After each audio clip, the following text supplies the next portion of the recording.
नमस्कार मित्रांनो, मी गोपाल डाकेबळे. मित्रांनो, बांधकाम कामगाराच्या मुलांसाठी मोफत MSCIT कोर्स आहे तो उपलब्ध आहे.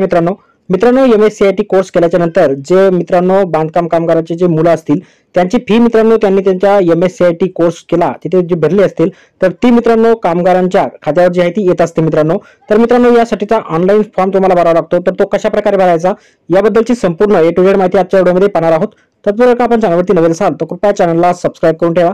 अशाच प्रकारची माहिती आधारित व्हिडिओ आपल्यापर्यंत पोहोचत राहतील. तर पाहूया मित्रांनो या संदर्भातली सविस्तर माहिती.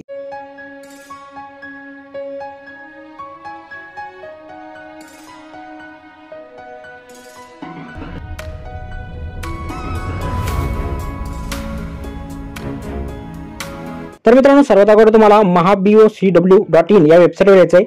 याची लिंक तुम्हाला डिस्क्रिप्शन बॉक्समध्ये दिलेली आहे. इथे आल्यानंतर या वेबसाईटला खाली स्क्रॉल करा. खाली स्क्रॉल केल्याच्या नंतर इथे आपल्याला एक ऑप्शन दिसेल construction worker apply online for claim. याच्यावरती क्लिक करा. त्यानंतर सिलेक्ट ॲक्शन मध्ये न्यू क्लेम वरती क्लिक करा.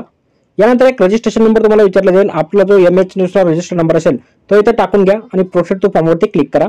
यानंतर मित्रांनो जो मोबाईल आपला रजिस्टर असेल त्या मोबाईलवरती एक 6 अंकी OTP येईल. OTP टाकून व्हॅलिडेट करा. व्हॅलिडेट केल्यानंतर अशा प्रकारे मित्रांनो कामगाराचं पूर्ण प्रोफाइल इथे ओपन होईल. त्यामध्ये मित्रांनो त्यांचं बँकेचं नाव वगैरे संपूर्ण फॉर्म असा ओपन होईल. खाली यायचं तुम्हाला केंद्र निवडा म्हणून एक ऑप्शन आहे. याच्यावरती क्लिक करून जे तुमच्या जवळचं तालुक्याचं केंद्र असेल ते तुम्हाला ते निवडायचं आहे. त्यानंतर योजना श्रेणी निवडावरती क्लिक करून मित्रांनो तुम्हाला शैक्षणिक कल्याण योजना म्हणून एक ऑप्शन आहे याच्यावरती क्लिक करायचं. त्यानंतर मित्रांनो पुढे तुम्हाला स्कीम म्हणजे योजना निवड म्हणून एक ऑप्शन येईल. याच्यावरती क्लिक केल्याच्या नंतर मित्रांनो पाहू शकता इथं शैक्षणिक संदर्भात भरपूर साऱ्या इथं योजना आहेत.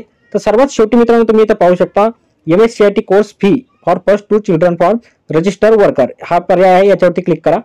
याच्यावरती क्लिक केल्याच्या नंतर मित्रांनो खाली स्क्रॉल करा.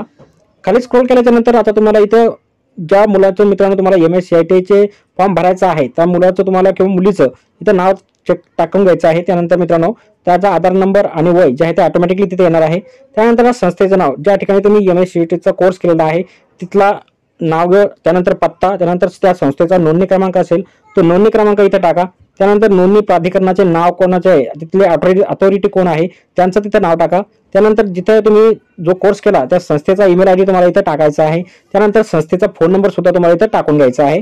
खाली तुम्हाला उत्तीर्ण झाल्याचं वर्ष, त्यानंतर कोर्सची फी किती तुम्ही भरलेली आहे ती टाकून घ्या. त्यानंतर तुमचा जो कोर्स आहे तो कधी प्रारंभ झाला आणि कधी शेवट झाला तर त्याची प्रारंभ तारीख आणि एंड तारीख टाकून घ्या. आता मित्रांनो तुम्हाला डॉक्युमेंट अपलोड करायचे आहे 2 MB साईज मध्ये PDF, JPG किंवा PNG स्वरूपात. आता सर्वात अगोदर तुम्हाला MSCIT उत्तीर्ण प्रमाणपत्र लागेल. यासाठी मित्रांनो चूज फाईल वरती क्लिक करायचं आहे. जिथे कुठे तुम्ही सेव्ह करून ठेवले असेल तिथे ओपन करून अशा प्रकारे पाहू शकता फाईल अपलोड सक्सेसफुली झालेला आहे. आता त्यानंतर ज्या मुलांचं तुम्ही निवडलेलं आहे त्यांचा आधार कार्ड सुद्धा इथे अपलोड करायचं आहे. चूज फाईल वरती क्लिक करून आधार कार्ड इथे अपलोड करा. अशा प्रकारे अपलोड झालेला आहे. आता शिधापत्रिका म्हणजे राशन कार्ड सुद्धा तुम्हाला इथे अपलोड करावं लागणार आहे मागून आणि पुढून. त्यानंतर मित्रांनो चूज फाईल वरती क्लिक करायचं. जिथे कुठे तुम्ही तुमची शिधापत्रिका सेव्ह केलेली असेल तर अशा प्रकारे अपलोड करा. पाहू शकता फाईल अपलोड सक्सेसफुली झालेली आहे. आता महत्त्वाचं म्हणजे तुम्हाला MSCIT शुल्काची पावती जी मित्रांनो तुम्ही फी भरलेली आहे ती पावती तुम्हाला इथे लागणार आहे. तर चूज फाईल वरती क्लिक करायचं आहे. जिथे कुठेही पावती सेव्ह केलेली असेल अशा प्रकारे अपलोड करा.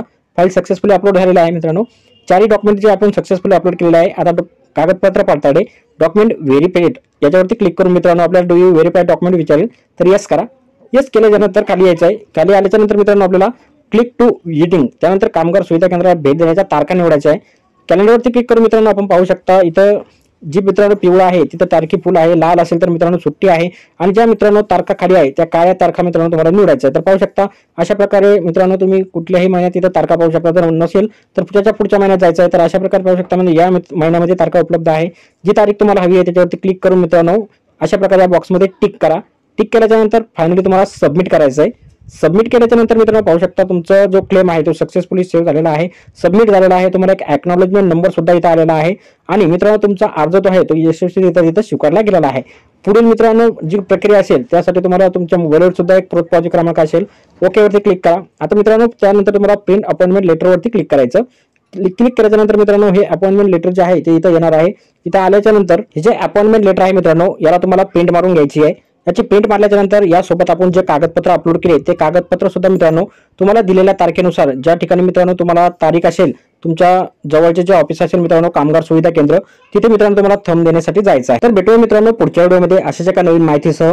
तोपर्यंत व्हिडिओ आवडल्यास व्हिडिओला लाईक आणि शेअर करा. धन्यवाद.